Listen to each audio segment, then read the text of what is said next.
Hey friends, if you wish to shut down your computer with the keyboard only, then please watch this video.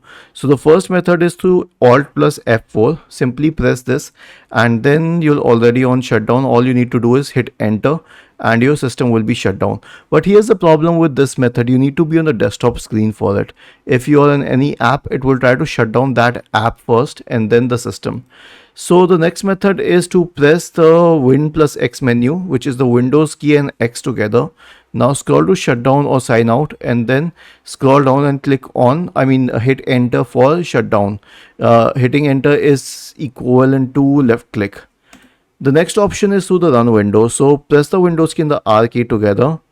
Type shutdown space /S and hit enter. That's all.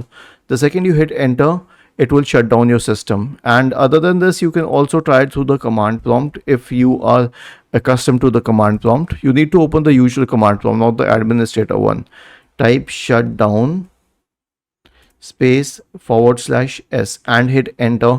And when you hit enter, it will shut down your computer. Was this helpful?